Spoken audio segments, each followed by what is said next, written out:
Hello students, इस video में हम डिफरेंट टाइप ऑफ प्रोसेसेस के लिए वर्क डन का एक्सप्रेशन निकालेंगे। इन एक्सप्रेशंस को हम डायरेक्टली न्यूमेरिकल प्रॉब्लम्स में यूज़ कर सकते हैं। तो चलिए स्टार्ट करते हैं हम रिवर्सिबल वर्क से।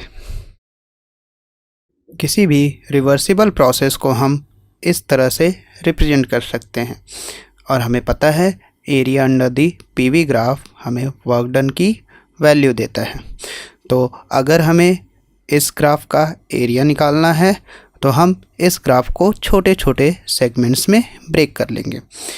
हर स्मॉल चेंज इन वॉल्यूम के लिए वर्क डन हमारा माइनस पी एक्सटर्नल डी के इक्वल होगा। यदि हमें इस पूरे ग्राफ के अंडर का एरिया निकालना है तो हमें minus p external D expression को इंटीग्रेट करना होगा V1 से लेके V2 तक के लिए। तो नेट वर्क डन का हमें फाइनल एक्सप्रेशन मिल जाता है जो कि होता है integral of minus p external d from V1 to V2। तो चलिए इस एक्सप्रेशन का यूज़ करके हम आइसोथर्मल रिवर्सिबल प्रोसेस के लिए वर्क डन का एक्सप्रेशन निकालते हैं।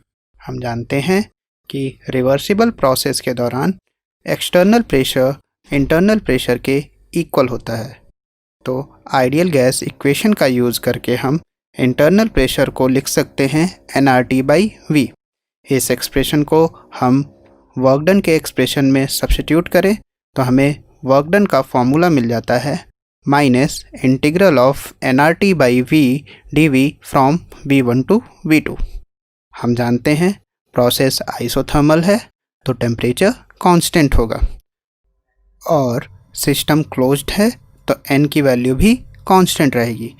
तो nRT इंटीग्रल के साइन से बाहर आ जाएगा और अगर हम इसको पूरी तरह से इंटीग्रेट करें तो हमें वर्क डन का एक्सप्रेशन मिल जाता है minus nRT ln V2 minus ln V1। Log की प्रॉपर्टी को यूज़ करें तो वर्क डन को हम लिख सकते हैं माइनस nRT ln V2/V1। तो आइसोथर्मल रिवर्सिबल वर्क के इस एक्सप्रेशन को आप याद कर लीजिए। इसे हम बहुत बार न्यूमेरिकल प्रॉब्लम्स में यूज़ करेंगे। आइसोथर्मल रिवर्सिबल वर्क को कैलकुलेट करने के लिए हम कुछ पॉइंट्स याद रख सकते हैं। जैसे कि हम जानते हैं कि प्रोसेस आइसोथर्मल है तो यहाँ पर प्रेशर और वॉल्यूम का प्रोडक्ट कांस्टेंट होगा जो कि हम बॉयल्स लॉ में पढ़ चुके हैं। और हम यह भी बोल सकते हैं कि P1/P2 इक्वल होगा V2/V1 के। तो इस वैल्यू को हम आइसोथर्मल रिवर्सिबल वर्क के एक्सप्रेशन में पुट करें तो हमें वर्क डन का एक्सप्रेशन मिल जाता है माइनस nRT ln P1/P2।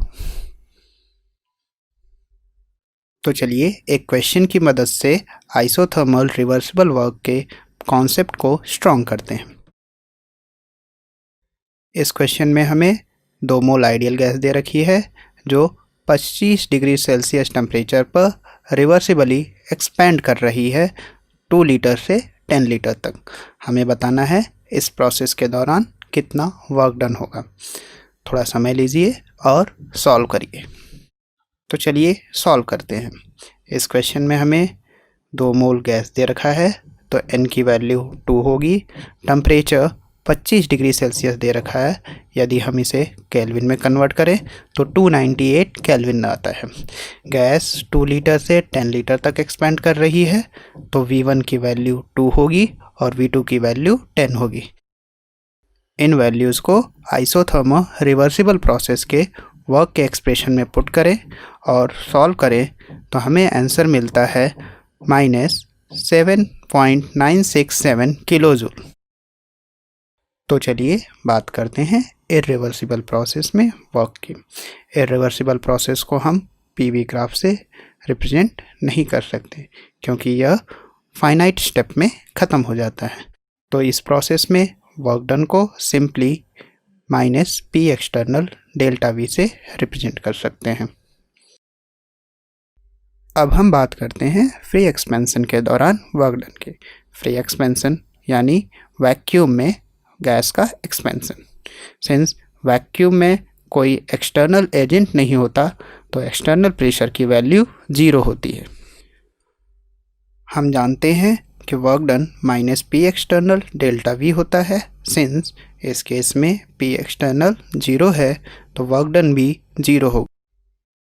यदि हम फर्स्ट लॉ ऑफ थर्मोडायनेमिक्स के बारे में बात करें तो फ्री एक्सपेंशन के केस में change in internal energy heat के इक्वल होगी क्योंकि वर्क डन की वैल्यू 0 होती है।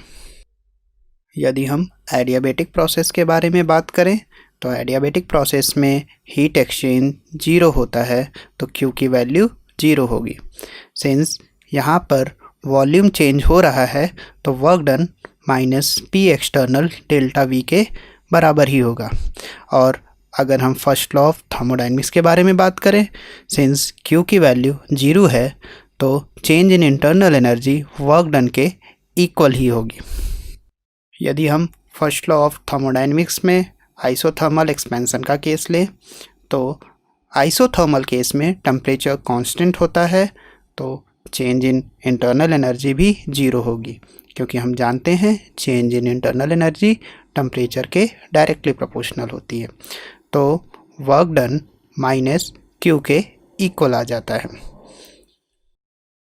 आइसोथर्मल एक्सपेंशन को अगर हम रिवर्सिबली कराते हैं तो वर्क डन की वैल्यू होती है माइनस NRT ln V2/V1। अगर वहीं हम इसे इरिवर्सिबली कराते हैं तो वर्क डन की वैल्यू होगी minus P external into delta V। अगर फ्री एक्सपेंशन का केस है तो वर्क डन की वैल्यू 0 होगी क्योंकि एक्सटर्नल प्रेशर 0 होता है।